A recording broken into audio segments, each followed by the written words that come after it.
বিলম্ব টেঙা বুলি কয় ন হয় এইটো দেখা নাই কিন্তু হয়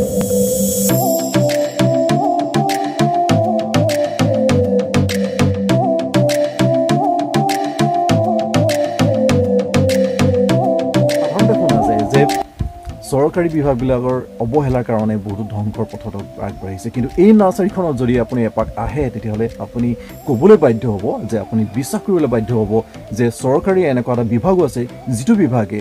যথেষ্টখিনি কষ্ট কৰাৰ বিনিময়ত আজি সুন্দৰভাৱে এখন ইয়াত নাৰ্চাৰী প্ৰজাতিৰ বাঁহ আৰু এই বাঁহখিনি তেওঁলোকে ইয়াত পচাই লৈছে নহয় ইয়াত পুলি গজাই লৈছে আৰু এইখিনি সম্পূৰ্ণ পুলি যেতিয়া ৰুব পৰা হ'ব তেতিয়াহ'লে মানে তেওঁলোকে নিজৰ ঠাইত এইখিনি ৰুই দিবগৈ নহয়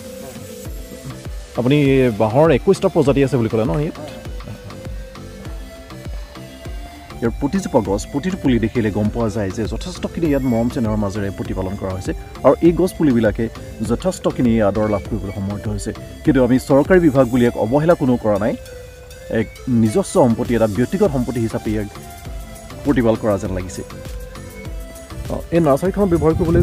কেৱল তেওঁলোকে কেঁচুসাৰ ব্যৱহাৰ কৰে আৰু এই যিখিনি কেঁচুসাৰ প্ৰয়োজন সেই কেঁচুসাৰখিনি সম্পূৰ্ণৰূপে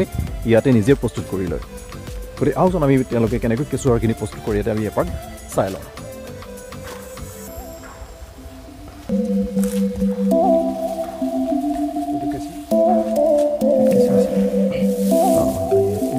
কেঁচুৰ দি দিছে নহয়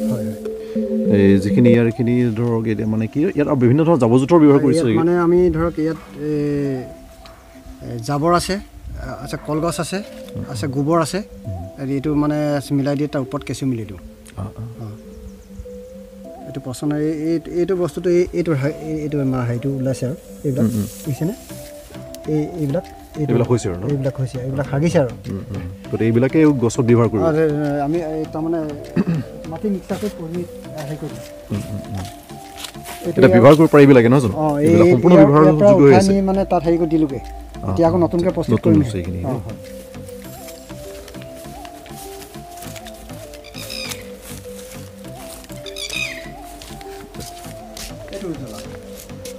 উজলা সাৰ বুলি যে কয় এইটো ন এইটো কি হয় পুনি নেকি এইটো বস্তুৰ নামটো হৈছে উজলা হয় ইয়াৰ পানীটো আকৌ আপুনি ব্যৱহাৰ কৰিব লাগে পুলি দিব লাগে তাতে আপোনাৰ পুলি বহুত স্বাস্থ্যৱান আপোনাৰ বেমাৰৰ পৰা আপোনাৰ হেৰি নিবাৰণ এইটো পনীয়া হৈ আছে বস্তু হয় এই যে পানী এইটো এই পানীটোৱে দিয়ে আচলতে পানীটো দিয়ে পুলিত আৰু এইটো যিটো আপোনাৰ উজলাৰ এইটো আপোনাৰ ইয়াত গেলাই পেলানি তাৰ যিটো হেৰি হয় তাতো আপুনি মিক্সাৰ লগত হেৰি কৰি আপোনাৰ পলিথিনত দিয়ে এইবিলাক গছ সংগ্ৰহ কৰি ক'ৰ পৰা এই উজলা বুলি যিটো গছ এইটো মানে কি আগত আমি ইয়াৰ পৰাই হেৰি কৰিছিলোঁ এটা আমি প্ৰথম কিনি আনিছিলোঁ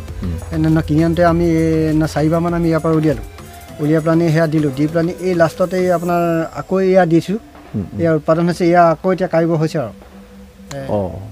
এইখিনি এতিয়া মানে প্ৰয়োগ কৰিব পৰা হৈছে প্ৰয়োগ কৰিব পৰা হৈছে ইয়াত মানে কোনো ধৰণৰ অন্যান্য কেমিকেলছ কোনো ধৰণৰ কেমিকেলছ ব্যৱহাৰ কৰা নহয় যে ইয়াত যিখিনি সাৰ প্ৰয়োগ কৰিব লাগে গোটেই সম্পূৰ্ণ সাৰখিনি তেওঁলোকে নিজাববীয়াকৈ প্ৰস্তুত কৰা জৈৱিক সাৰ ব্যৱহাৰ কৰা হয় গতিকে এই কথাটো আমাৰ কাৰণে যথেষ্টখিনি এটা উৎসাহজনক এটা কথা ইয়াকে কয় প্ৰকৃতি প্ৰেম এই ব্যক্তিজনৰ যি অশেষ চেষ্টা সেই অশেষ চেষ্টাই যাতে এদিন ফল ধৰে তাৰে আমি কামনা কৰিছোঁ এনেকুৱা ধৰণৰ এই যিটো প্ৰকৃতি সংৰক্ষণ কৰিবলৈ যিখিনি প্ৰচেষ্টা হাতত লোৱা হৈছে সেই প্ৰচেষ্টাখিনি আমি নিশ্চয় শলাগ ল'বই লাগিব কাৰণ বৰ্তমান প্ৰকৃতিক ধ্বংসযজ্ঞ যেনেদৰে চলিছে আৰু কিছু বছৰৰ পাছত হয়তো আমি প্ৰকৃতিৰ মাজত জীয়াই থাকিবলৈ হয়তো আমি হাবাথুৰি খাই ফুৰিব লাগিব আপোনালোকে এই নাৰ্চাৰীখনৰ পৰা বিভিন্ন ধৰণৰ আপুৰুগীয়া উদ্ভিদ আছে যিবিলাক বা বনৌষধি আছে সেই বনৌষধিবিলাকো আপোনালোকে সংগ্ৰহ কৰিব পাৰিব ইয়াৰ পৰা আৰু তাকো সম্পূৰ্ণ বিনা লাইক কৰিবলৈ শ্বেয়াৰ কৰিবলৈ নাপাহৰিব আৰু লগতে মোৰ চেনেলটি ছাবস্ক্ৰাইব কৰিবলৈ নাপাহৰিব গতিকে আজিলৈ ইমানতে সামৰিছোঁ